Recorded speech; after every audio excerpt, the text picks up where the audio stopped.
حامدا ومسلما ومصليا اما بعد فاعوذ باللہ من الشیطان الرجیم بسم اللہ الرحمن الرحیم ان اللہ یحب المقسطین صدق اللہ مولانا العظیم۔ حضرات ذی وقار، اللہ کے فضل، رسول اللہ صلی اللہ علیہ وسلم کی نظر رحمت کے ساتھ آج چوتھے عنوان کے ساتھ حاضر ہیں۔ وہ ہے کہ عدل و انصاف کرنے والوں کو اللہ پسند فرماتا ہے۔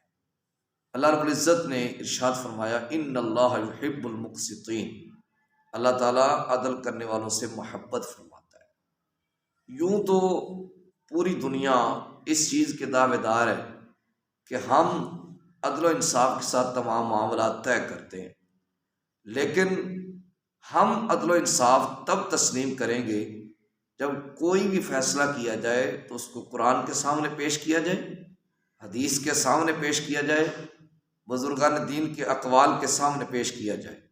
اگر وہ تسلیم کر دیں کہ یہ فیصلہ ٹھیک ہے تو ٹھیک، پھر تو قرآن اور سنت کے مطابق ہو گیا اور عدل و انصاف ہو گیا۔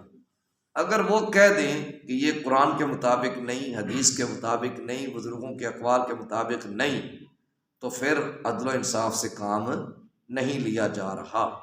وہ اقوام جو اپنی ناقص عقلوں کی بنا پہ، اپنی ذاتیات کی بنا پہ عدل و انصاف کا دامن چھوڑ کے فیصلے کرتی ہیں، ان کے اندر فتنہ، بد امنی، بدگمانی اور معاشرتی بگاڑ پیدا ہوتا ہے، اور اس چیز کے اثرات آئندہ نسلوں تک مرتب ہوتے ہیں۔ ایک قاضی جس بندے کو کرسی عدالت پہ بٹھایا جاتا ہے، اس کی شرائط کیا ہونی چاہیے؟ نمبر 1، وہ بندہ مسلمان ہو، کافر نہ ہو، کیونکہ عدل مسلمان ہی کر سکتا ہے، اور عدل مسلمان کو ہی شیوا دیتا ہے، کافر کو شیوا نہیں دیتا، نہ ہی کافر عدل کرتا ہے۔ نمبر 2، عاقل ہو، بے وقوف نہ ہو۔ نمبر 3، بالغ ہو، بچہ نہ ہو۔ نمبر 4، آزاد ہو، غلام نہ ہو۔ نمبر 5، سلیم الفطرت ہو، قبیح الفطرت نہ ہو۔ نمبر 6، عالم ہو، اس کو قرآن کا علم ہو، حدیث کا علم ہو، بزرگان دین کے اقوال کا علم ہو اور عدالت کا علم ہو۔ اور نمبر 7، وہ بندہ فقیہ ہو، یعنی فقہی مسائل پہ بھی اس کو دسترس حاصل ہونی چاہیے۔ اب جو بندے عدل قائم کرتے ہیں ان کی فضیلت کیا ہے؟ رسول اللہ صلی اللہ علیہ وسلم نے ارشاد فرمایا 3 بندے جنت میں جائیں گے۔ نمبر 1، عادل حکمران جس کو اللہ نیکی کی توفیق دے۔ نمبر 2، رشتہ داروں کے درمیان مہربانیاں کرنے والا، اللہ کی مخلوق پر مہربانیاں کرنے والا۔ نمبر 3، ایسا بندہ جو پاک دامن ہو اور اپنے اہل و عیال والا ہو، بغیر ضرورت کے بھیک مانگنے والا نہ ہو، سوال کرنے والا نہ ہو، تو ایسے 3 بندوں کو اللہ جنت عطا فرمائے گا۔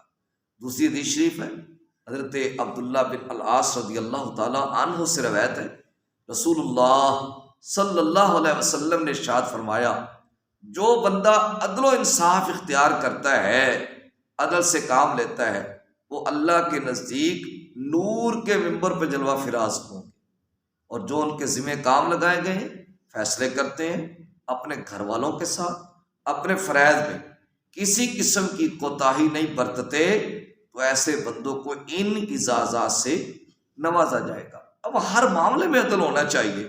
اگر کوئی بندہ اپنے منصب فرائضی ادا کر رہا ہے، پاسپورٹ دفتر میں ڈیوٹی کرتا ہے، اگر ڈیوٹی پوری کرے گا تو عدل، نہیں کرے گا تو ناانصافی۔ سکول میں ماسٹر پڑھا رہا ہے، اگر پوری ڈیوٹی کرے گا تو عدل، نہیں کرے گا تو ناانصافی۔ مولوی صاحب امامت کر رہے ہیں، اگر آپ پوری ایمانداری کے ساتھ اپنے منصب فرائضی کو ادا کریں گے تو عدل، ورنہ دین کے ساتھ کھلواڑ، دین کے ساتھ ناانصافی۔ اسی طرح اگر بندہ اپنے بیوی بچوں کو ان کے حقوق دیتا ہے تو عدل، نہیں دیتا تو ناانصافی۔ اسی طرح اپنے جسم کو خوراک جتنی ضرورت ہے دیتا ہے تو عدل، نہیں دیتا تو ناانصافی۔ جیسے ہی عدل سے کام بڑھ جائے گا تو بھی کام خراب، اور کم ہو جائے گا تو بھی کام خراب۔ وہ بندہ زیادہ کھا لے، اب اس نے اپنی طبیعت کے ساتھ عدل نہیں کیا، طبیعت خراب ہو جاتی ہے۔ تو عدل کا جو پہلو ہے اس کو مد نظر رکھنا چاہیے زندگی کے ہر معاملے میں۔ اب آئیے سیدنا فاروق اعظم رضی اللہ تعالی عنہ نے قضاء کے متعلق یعنی عدالت کے متعلق حضرت ابو موسیٰ اشعری رضی اللہ تعالی عنہ کو خط لکھا، اس کے اندر چند باتیں آپ نے تحریر فرمائی۔ نمبر 1 فرمایا قضاء یعنی عدالت یہ مسلمانوں کا بہترین فریضہ ہے، اس کو نیچا نہ سمجھا جائے، کمتر نہ سمجھا جائے، بلکہ بہت اعلیٰ یہ فریضہ ہے اور اس کو پوری ایمانداری کے ساتھ ادا کرنا چاہیے۔ نمبر 2 جب آپ کے پاس کوئی بھی مقدمہ لے کے آ جائے، کوئی بھی پٹیشن لے کے آ جائے، کیس لے کے آ جائے، اس کو پوری تحقیق کے ساتھ سنیں اور پورے غور و خوض کے ساتھ سنیں۔ نمبر 3 جب آپ کے سامنے مقدمہ سن کے حق آ جائے تو اس کو نافذ کرنے میں دیر نہ کریں۔ یہ نہیں ہے کہ یہ فیصلہ ہو گیا ہے اب اتنے دنوں کے بعد سنایا جائے گا، محفوظ ہو گیا، یہ سب ڈرامے ہوتے ہیں۔ عدالت اس کو سروکار نہیں ہے، عدالت فیصلہ فوری سنانے کے پابند ہوتی ہے اور اس کو پابند رہنا چاہیے۔ تو فرمایا حق کہنے سے نافذ نہیں ہوتا، حق نافذ کرنے سے نافذ ہوتا ہے۔ اگلی بات فرمایا جب کوئی مدعی آ کے مقدمہ کرتا ہے تو اس کے ذمہ ثبوت پیش کرنا ہے۔ مثلا کسی بندے نے کسی پر کیس کیا ہے تو ہمارے ہاں تو نظام الٹ ہے نا ہماری عدالتوں کا، لو جی ان پر کیس ہوا ہے تو یہ ثبوت دکھائیں، یہ صفائیاں دیں، نہیں، کیس میں نے کیا ہے تو صفائی دینے کا میں پابند ہوں، وہ بندہ پابند نہیں ہے جس پہ کیس کیا جا رہا ہے۔ ہاں اگر میں صفائی دینے کے لیے ناکام ہو گیا، میرے پاس گواہ نہیں ہے، میرے پاس ثبوت نہیں ہے، تو پھر اس بندے کی قسم لی جائے گی۔ جو انکار کر رہا ہے کہ میں نے چوری نہیں کی، میں نے یہ جرم نہیں کیا، میں نے زنا نہیں کیا، میں نے بد کرداری نہیں کی، میں نے اس طرح کے معاملات نہیں کیے، تو پھر اس سے قسم لی جائے گی۔ اگر میرے پاس گواہ ہیں، میں گواہ پیش کر سکتا ہوں، میرے پاس عینی شاہد موجود ہیں، تو پھر اس کی قسم کا اعتبار نہیں کیا جائے گا۔ اگلی بات آپ نے ارشاد فرمائی کہ جب تم فیصلہ کرو یا تمہاری مجلس میں لوگ بیٹھیں تو اس طرح فیصلہ نہ کرنا کہ جو با اثر لوگ ہیں، طاقتور لوگ ہیں، وہ متاثر ہو جائیں اور وہ فائدہ اٹھانا شروع کر دیں، جیسا کہ ہمارے ہاں ہوتا ہے۔ جب تگڑے بندے کا بیٹا کسی ماڑے بندے کے بیٹے کو پھینٹی لگا دے یا اس کو سزا دے دے یا اس کو تکلیف دے دے تو وہ جب نکلتا ہے تھانے کی طرف تو پہلے ہم کہنا شروع کر دیتے ہیں میرا تو ماموں ایس ایچ او ہے، میرا تو چاچو ڈی ایس پی ہے، میرا تو خالو ڈی پی او ہے، تو میرا کیا بگاڑ لے گا؟ تو یہ ساری کی ساری چیزیں عدل و انصاف کے خلاف ہیں۔ تو حضرت عمر فاروق نے فرما دیا کہ ایسے فیصلے نہ کرنا کہ جس کی وجہ سے با اثر لوگ ہمت پکڑیں اور وہ متاثر ہو کے اور زیادہ بدماشی کی طرف آ جائیں، اور بے اثر جو لوگ ہیں، جو کمزور لوگ ہیں، جو یہ سمجھتے ہیں ہمارا یہاں پہ بھی کوئی نہیں وہاں پہ بھی کوئی نہیں، وہ کہیں مایوس نہ ہو جائیں، ان کے ذہن میں کہیں ایسی بات نہ ہو جائے کہ کاش ہمارے ہاتھ میں کوئی روپے ہوتے، پیسے ہوتے تو ہم بھی جناب ان کو خرید لیتے، یا اس طرح کی باتیں، یعنی اس طرح کی باتیں جج کو بالکل چھوڑنی نہیں چاہیے۔ پھر فرمایا کہ جو مدعی ہوتا ہے، دعویٰ کرنے والا ہوتا ہے، اس کو وقت بھی دینا ہے، لیکن یہ نہیں تاریخ پہ تاریخ، آج ایک تاریخ ڈال دی، پھر مہینے کے بعد تاریخ ڈال دی، پھر مہینے کے بعد، نہیں، ایک مدت دینی ہے۔ اگر وہ اس میں اپنا ثبوت پیش کر سکا، اپنا مقدمہ پیش کر سکا تو ٹھیک، ورنہ تم نے فیصلہ سنا دینا ہے تاکہ وہ مایوس بھی نہ ہو اور دوسرا جو اس کا مدعا ہے جس پر اس نے دعویٰ کیا ہے وہ بھی کہیں مایوس نہ ہو جائے۔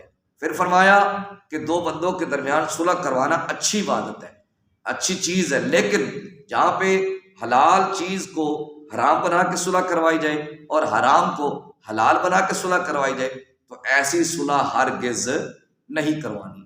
پھر آپ نے ارشاد فرمایا کہ جن کی گواہی قبول کرنی، آج تو ہر بندہ گواہ ہے، ہماری عدالتوں کا نظام تو یہ ہو چکا ہے، پٹیشن بعد میں دائر ہوتی ہے، فیصلہ ہمارے حق میں ہی آئے گا، دیکھ لینا ہم سچے ہیں۔ بھئی آپ کو کس نے اختیار دے دی ہے کہ آپ فیصلے سے پہلے تبصرہ کرنا شروع کر دیں ہم سچے ہیں؟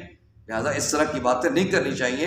پھر فرمایا جس سے گواہی لینی ہے اس پر حد قذف نہ لگی ہوئی ہو اور اس کو کوڑے نہ لگے ہوئے ہوں، وہ بندہ جھوٹ نہ بولتا ہو، وہ بندہ بد کردار نہ ہو، وہ بندہ متقی ہو، پرہیزگار ہو، اس کی گواہی قبول کی جائے گی۔ لیکن آج افسوس کی بات یہ ہے کہ اس نظام سے بھی انحراف ہو گیا، جس کے منہ میں آتا ہے میں گواہی دینے کے لیے جا رہا ہوں، میں گواہی دینے کے لیے جا رہا ہوں۔ یہاں پہ تو کھاٹے کا گواہ ڈڈو یہ سارے کے سارے بنے ہوئے ہیں، پتہ ہوتا کوئی نہیں شہادت کی شرائط کیا ہے۔ قاضی تک پتہ نہیں ہوتا عدالت کے آداب کیا ہے. عدالت تو خود شکریہ ادا کر رہی ہوتی بڑے لوگوں کا کہ جناب وزیر اعظم کا شکریہ وہ آ کے پیش ہو گیا، وزیر اعلیٰ کا شکریہ وہ آ کے پیش ہو گیا، فلاں کا شکریہ وہ آ کے پیش ہو گیا. عدالت کو یہ اختیار کس نے دیا؟ عدالت صرف فیصلے سنانے کی پابند ہے. فیصلہ سنے اور کرے بسم اللہ اللہ اللہ خیر سنا، یہ عدالت ہے. جیسے ہی تھوڑا سا انحراف کریں گے وہ عدالت نہیں رہے گی، وہ وہاں پہ بد دیانتی آ جائے گی، وہ جانبداری آ جائے گی. جج کو غیر جانبدار ہونا چاہیے. پھر حضرت عمر فاروق نے یہ بھی لکھا کہ جب تمہیں کوئی بات سمجھ نہ آئے، مثلا بات سن رہے ہیں قرآن میں نہیں ہے، حدیث میں نہیں ہے، پھر اس پہ غور و خوض کرنا ہے. جو دینی مصلحت پر چیز پوری اترے اس کے مطابق فیصلہ سنا دینا ہے. تمہاری خفیہ باتوں کا فیصلہ اللہ کر دے گا. کاش کہ وہ نظام عدالت دوبارہ لوٹ آئے جو نبی کریم صلی اللہ علیہ وسلم نے ہمیں عطا فرمایا، جو صحابہ نے ہمیں عطا فرمایا. اللہ رب العزت مجھے اور آپ کو حقیقت دین کو سمجھنے کی توفیق عطا کرے. وآخر دعوانا ان الحمد للہ رب العالمین.